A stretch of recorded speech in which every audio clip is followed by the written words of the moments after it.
प्रकाश सानंगल channel में आपका स्वागत है और इस चैनल को अधिक से अधिक सब्सक्राइब करें और इस वीडियो को मिलकर अधिक से अधिक लाइक करें और इस वीडियो को देखने के लिए धन्यवाद।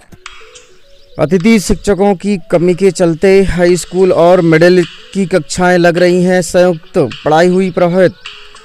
खबर है आपके पास शिवपुरी से और हर छात्र की गुणवत्ता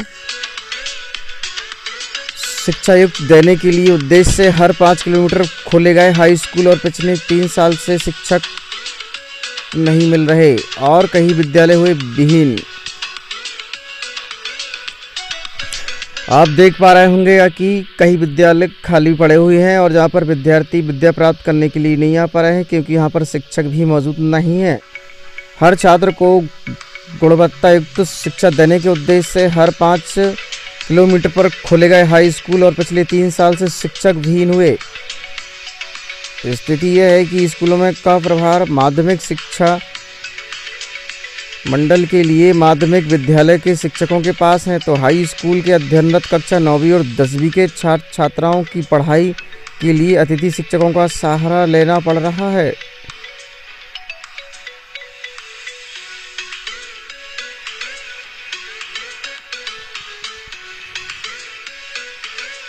गैरतलब यह है कि बैती के क्षेत्र में वर्ष 2015 और 16 में खोले गए हाई स्कूल और ढला और नयाखेड़ा में खोले गए थे। प्रारंभ में इन विद्यालयों में माध्यमिक स्कूलों में और शिक्षकों द्वारा संचालित किया गया था, पर सत्र के दर सत्र छात्र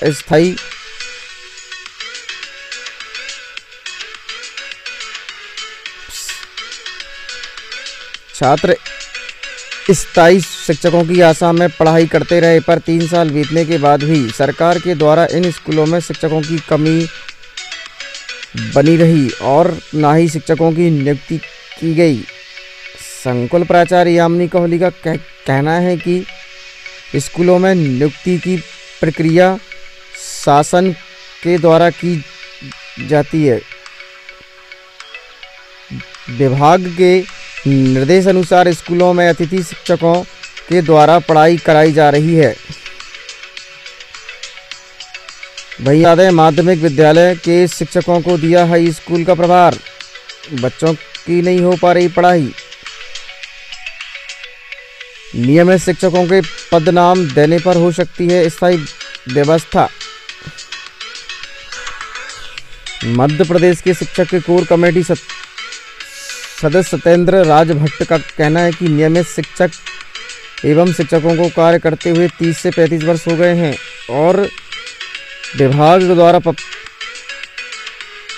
क्रमोन्नति के द्वारा प्रमोशन नहीं किया गया और इसी के इंतजार में कई साथी योग्यता होने के बाद भी सहायक शिक्षक पद से ही सेवानिवृत्ति हो गए हैं और सरकार ने नियमित शिक्षकों को योग्यता के अनुसार पदनाम देने का आश्वासन दिया है।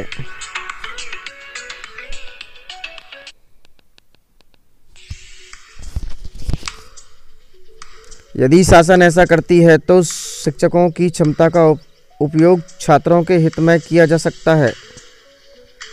साथ ही आपको बता दें कि मिडिल हाई स्कूल और हायर सेकेंडरी स्कूलों के विषय में स्थायी शिक्षक मिल सकेंगे। अतिथि शिक्षकों के भरोसे चल रही है पढ़ाई, कैसे होगा कोर्स पूरा।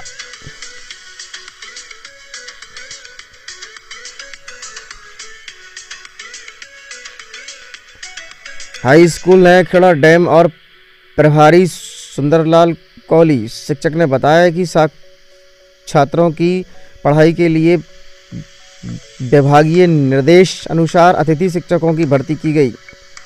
विद्यालय में 9वीं में 38 एवं 10वीं में 39 छात्र पंजीकृत किए गए।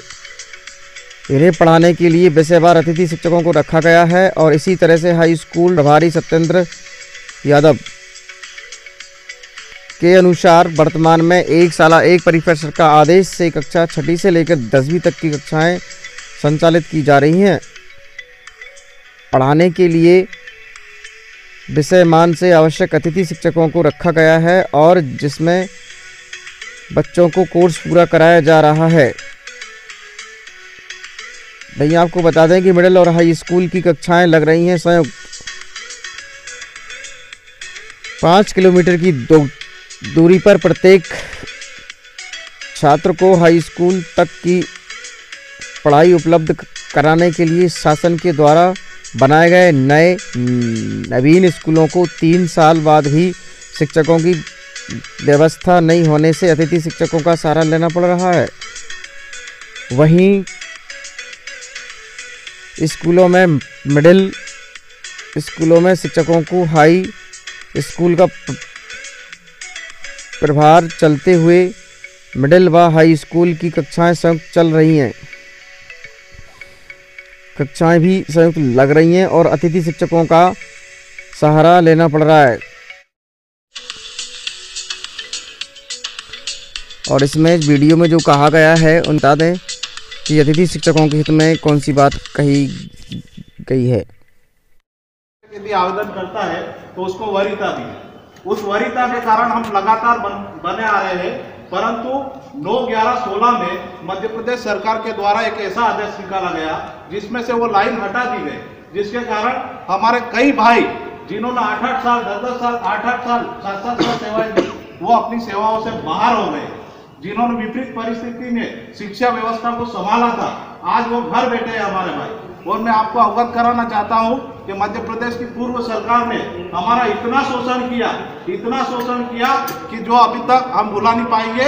और इसलिए मध्य प्रदेश का एक अतिथि शिक्षक एकजुट हुआ और एकजुट होकर के मध्य प्रदेश के 51 जिलों में हमने ठान ली और 12 तारीख को कांग्रेस कार्यालय पहुंचकर कमलनाथ जी के समक्ष ये बात रखी हमने से इस भाजपा की सरकार को उखाड़ के फेंक देंगे।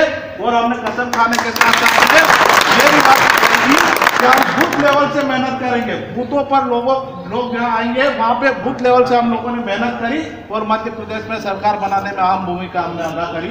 माननीय महोदय से निवेदन है कि हमें अल्प वेतन में रखा गया और बहुत सारी पीड़ाएं हमारी है। बहुत सारों का घर जो इसी अतिथि शिक्षक से चलता था आज वो बेघर होकर बैठ गए घर। हम माननीय महोदय से निवेदन करेंगे कि हमारे जो अभी सेवा में बने हुए हैं वो लोग तो है ही सही, उसके साथ साथ में उन लोगों का भी ध्यान रखा जाए विमुद्रीकरण की नीति में जो हमारे लोग बाहर हो गए सेवाओं से। और हमारे कई लोग ऐसे हैं जो अपनी आयु सीमा को पार कर चुके हैं, तो आयु सीमा में भी अधिक से अधिक उसमें फायदा दिया जाए। एक ऐसी नीति बने, एक ऐसी संयोजित नीति बने जिससे हमारे सभी भाइयों का भला हो जाए। इसके लिए हम आपके आभारी रहेंगे और साथ में ये भी वचन देते हैं कि अभी साथ दिया है, आगे भी हम साथ देंगे और निश्चित रूप से हमारा एक कांग्रेस के लिए कार्य करेगा। अतिथि संघ के इस कार्यक्रम में उपस्थित आदरणीय राजेंद्र प्रसाद साहू जी, सेक्रेटरी मध्य प्रदेश कांग्रेस, आदरणीय राजू मेहरा जी, प्रदेश अध्यक्ष आदरणीय माननीय राहुल गांधी जी की तरफ से और माननीय कमलनाथ जी की तरफ से आप सब लोगों का स्वागत करना चाहता हूँ, अभिनंदन करना चाहता हूँ, धन्यवाद देना चाहता हूँ कि आप सब लोगों ने हमारे नेताओं के वचन पत्र पर विश्वास किए और आप सब लोग निस्वार्थ भाव से काम किए। मैं आप सब लोगों को बहुत बहुत धन्यवाद देता हूँ। और आज मैं अपना बात शुरू करूँ इससे पहले मैं चाहता हूँ कि आप लोगों ने तो मेरा स्वागत किया है, पर मैं ये जानता हूँ कि आप लोग मेरा स्वागत इसलिए किए हो कि मैं मंत्री के रूप में आपके बीच में उपस्थित हूँ। पर ये बताना चाहता हूँ कि मैं मंत्री क्यों बना। अगर हम इसमें जाएंगे तो मंत्री बनने की अगर हम पूरी तरह से कारणों पे जाएंगे तो इसमें मुख्य कारण ये होगा कि आप सब लोग मेहनत की, मेरे क्षेत्र की जनता बहुत बढ़ चढ़ के मेहनत किया और आप सब लोगों ने मतदान कराया, इसलिए हम यहाँ तक पहुँच आए हैं। इसलिए आप लोग हमारा स्वागत कर रहे हैं। एक माला लाए और माननीय प्रदेश अध्यक्ष जो अतिथि संघ के हैं, मैं अपना स्वागत आपके करना चाहता हूँ क्योंकि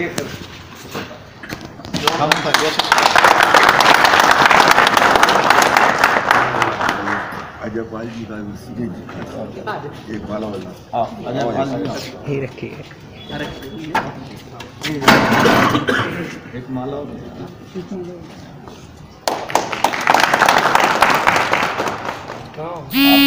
साथ कंधे से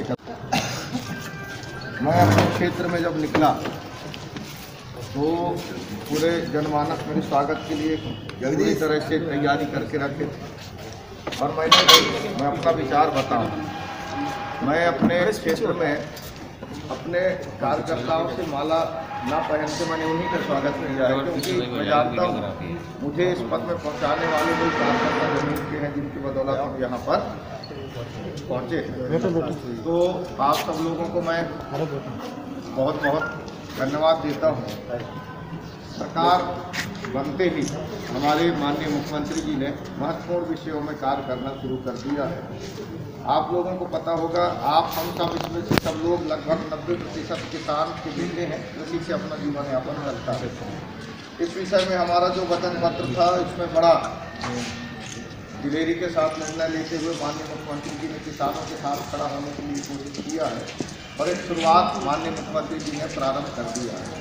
बड़ा बजट की आवश्यकता है और प्रदेश, आपको पता है कि आर्थिक स्थिति इतना दयनीय बना के पिछली सरकार ने हमारे बीच में दिया है कि चुनौती में बहुत भारी आर्थिक संकट प्रदेश के अंदर बड़ा गंभीर समस्या बना हुआ है और ऐसी स्थिति में भी अपने लोगों के साथ न्याय करना एक गंभीर चुनौती है। पर हमारा कहना है चुनौतियाँ बहुत हैं और हौसला बुलंद, हम कोशिश करेंगे कि हमारे अपने लोगों के बीच में कितना बेहतर काम कर सकें। और जहाँ तक अतिथि शिक्षकों से तो मेरा सीधा कहना है, ये बात अलग है कि मैं मंत्री बन गया हूँ और मंत्री के पद पे कार्यरत हूँ, पर मैं अपना बचपन और अपने साथियों को नहीं भूल सकता। मेरे साथी भी बहुत अतिथि शिक्षक हैं, उसमें किशोर भी हमारे ही हैं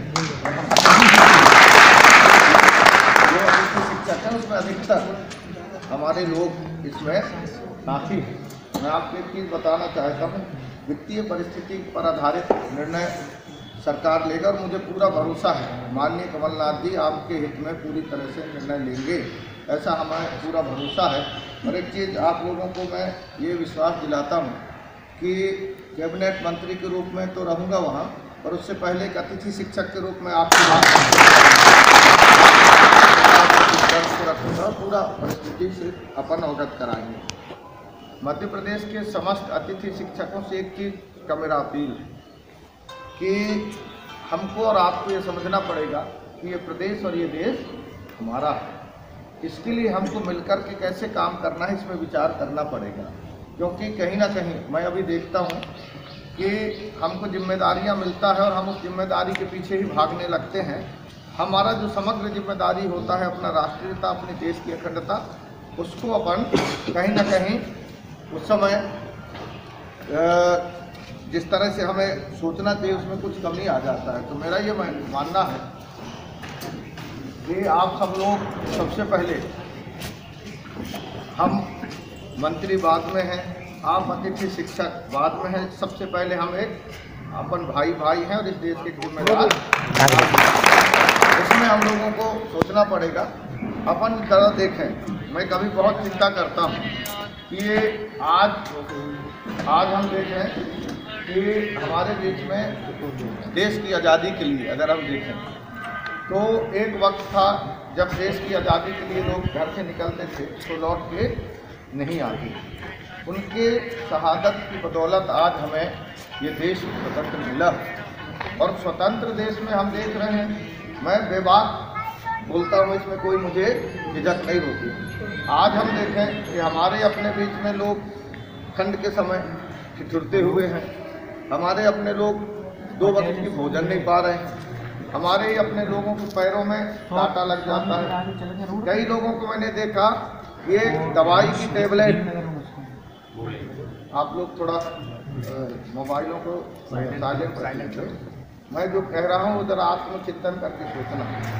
कई ऐसे व्यक्ति हैं जिनको सही समय में दवाई नहीं मिल पाता, उसकी वजह से उनका जीवन हमारे बीच में नहीं रह पाता, होता है।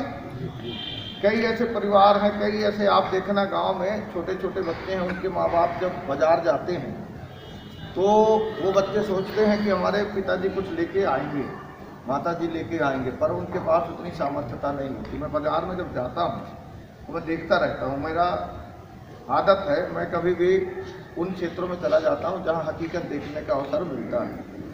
आप देखना मार्केट जब जाओगे तो देखना छोटे छोटे बच्चे जाते हैं, वो कहीं पर खाने की चीज़ रखा रहता है, वो बच्चा को क्या पता कि उसके माँ बाप अमीर हैं कि गरीब हैं, उसको खाने की कोशिश करता है और उसके माँ बाप उसको थोड़ा सा डांट करके उसको रोकता है, वो मन से कभी नहीं रोकेगा कि उसको ना मिले, पर उसके पास है ही नहीं, क्या करें।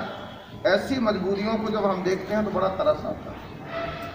अभी हमारी आप देखना बहुत लोग ऐसे हैं जिनको शुद्ध पेयजल भी उपलब्ध नहीं है, आप मानते हैं? हमारे देश में ऐसा योजना चल रहा है, पीने के लिए पानी नहीं है, शौचालय के लिए कहाँ से लाए, और वो हमारे सबसे महत्वपूर्ण योजना बन के चल रहा है इस समय देश में, शौचालय के लिए। अब आप ये बताओ, पीने की पानी नहीं है और शौचालय के लिए हम 5 लीटर कहाँ से लाएंगे? उस गरीब का थोड़ा इस पहलू को भी तो सोचना चाहिए। दूसरी तरफ हर तरह से मैं ऐसा मान रहा हूँ कि अभी जिस तरह से हमारे अंदर एक बड़ा ये चुनौती जो दिखने लगा है, और इसके लिए मेरा ऐसा मानना है, मेरा प्रार्थना है, हम सरकार में हैं, ये एक अलग विषय है। इससे पहले आप और हम सबको दिल से सोचना पड़ेगा, ये जो प्रदेश हमारा है और ये देश हमारा है। मैं आप सब लोगों से कहना चाहता हूँ कि आप लोग आज एक चीज़ का संकल्प लें कि ये प्रदेश हमारा है और ये देश हमारा है। इस पे हमको मन से काम करना पड़ेगा। इस देश को ऊंचाइयों पे ले जाने में जितना करना पड़ेगा उसमें हम लोग पीछे नहीं हटेंगे, ऐसा मैं आप लोगों से उम्मीद करूं। इसमें आप सब लोगों का सहयोग की आवश्यकता है, क्योंकि भाई आप और हम जरा सोचें, हम किसके ऊपर विश्वास करें? For the people, by the people end of the people. हमारी अपनी भी एक कर्तव्य है। इसमें मेरा निवेदन है कि हम सब लोगों को दिल से सोचना पड़ेगा, और मैं विश्वास दिलाता हूँ अगर आप और हम सब दिल से सोचने लगे और काम करने लगे तो वो दिन दूर नहीं है जहाँ आप और हम एक महत्वपूर्ण जिम्मेदारी निभाने में कहीं भी हम अपने आप को पीछे न समझेंगे, आगे वहाँ पर हमको अवसर मिलेगा। ये अवसर आपको और हमको ही निर्मित करना पड़ेगा। आज हमारी सरकार है, हमारी सरकार तब तक सही ढंग से अपना कार्यों को नहीं कर पाएगी जब तक आप सब लोग साथ नहीं दोगे, तब तक नहीं कर पाएगी। अकेले चना कहावत है ना, सही। तो आप और हम सबको मिलकर के मध्य प्रदेश बेहतर बने, इसमें काम करना पड़ेगा। और मैं तो आपको बताना चाहता हूँ, अतिथि शिक्षकों का तो मैं हृदय से सम्मान करता हूँ। इसलिए सम्मान करता हूँ कि विषम परिस्थिति में भी आप देश के और प्रदेश के विकास में सहयोग कर रहे हैं, अपनी बातों के लिए लड़ रहे हैं, पर सहयोग भी कर रहे हैं, इसमें कोई कमी नहीं। अगर अभी अतिथि शिक्षक अगर ना हो तो मध्य प्रदेश में शिक्षण व्यवस्था की संचालन करना बड़ा मुश्किल कठिन है। विषम परिस्थिति में भी आप लोग हमें साथ दे रहे हैं, मैं आप सब लोगों को हृदय से धन्यवाद देता हूँ और ये विश्वास दिलाता हूँ कि हम लोग पूरी तरह से आप लोगों के विषय पे मैं पूरा बात रखूँगा। अभी आर्थिक परिस्थितियाँ क्या हैं, कैसे हैं, पर मेरा कोशिश रहेगा, मेरा तो नारा है, सब लोगों को पता है, कुछ लोगों को पता होगा कि नहीं, कुछ लोगों को पता होगा। मैं नारा, मेरा स्पष्ट नारा 28 अगस्त 2017 से मैं चला के रखा हूँ। देखो एक चीज़ मैं बताऊँ, आज जितने अतिथि शिक्षक हैं, अभी आप लोग अतिथियों के नियमितीकरण के लिए कोशिश कर रहे हैं, पर उससे एक कदम आगे जाके मैं सोचता हूँ, मेरा ये सोचना है कि मध्य प्रदेश के जितने अतिथि शिक्षक हैं, क्या ये IAS अधिकारी नहीं बन सकते थे? बन सकते थे कि नहीं? क्या ये IPS नहीं बन सकते थे? ये क्या डॉक्टर नहीं बन सकते थे? ये इंजीनियर नहीं बन सकते थे? बन सकते थे। मेरा ऐसा मानना है, एक चीज़ है सबसे बड़ा मनुष्य के लिए, उससे बड़ा कोई खतरनाक चीज़ नहीं हो सकता, वो होता है गरीबी। गरीबी के कारण स्कूल नहीं मिल रहा, गरीबी के कारण व्यवस्था नहीं मिल रहा, इसके कारण हमारा प्रतिभा रुक जाता है, इस देश का प्रतिभा रुक जाता है। और इस चीज़ को मैं समझ करके मैंने कोशिश की 28 अगस्त 2017 से मैंने इस चीज़ को आगे कैसे हम ठीक करें, इसके लिए हमने शिक्षा पर जो व्यवसायीकरण चल रहा है, जिसके कारण हमारे गरीब बच्चों को, प्रतिभा को अवसर नहीं मिलता, उनको कैसे हम स्पेस दे सकें, एक बड़ी सोच के साथ मैंने एक आंदोलन का जो उस समय से शुरुआत करके अपने लोगों को कैसे आगे लाए, इस पर हमने कोशिश की। और हमने एक शब्द लाया, वो ये है कि एक बच्चा जन्म लेता है और उसके 2 गार्जियन होते हैं, एक माता पिता और दूसरा सरकार होता है, माता पिता और सरकार। तो एक बच्चा जन्म लेते ही वो क्या कहता है अपने माता पिता और अपने सरकार से कि आप मुझे बेहतर शिक्षा दो, मैं आपको विकसित भारत दूंगा। ये उसका कल्पना मैंने किया, ये आप इससे सहमत हैं? एक बच्चा का ये मोमेंट होता है, सोच होता है, पर क्या हम उसको बेहतर एजुकेशन दे पाते हैं? नहीं दे पाते। और अगर हम दूसरे पहलू में जाए, हम इस देश को अगर विकसित बनाना चाहते हैं, आप और हम सब कहते हैं कि हमारा देश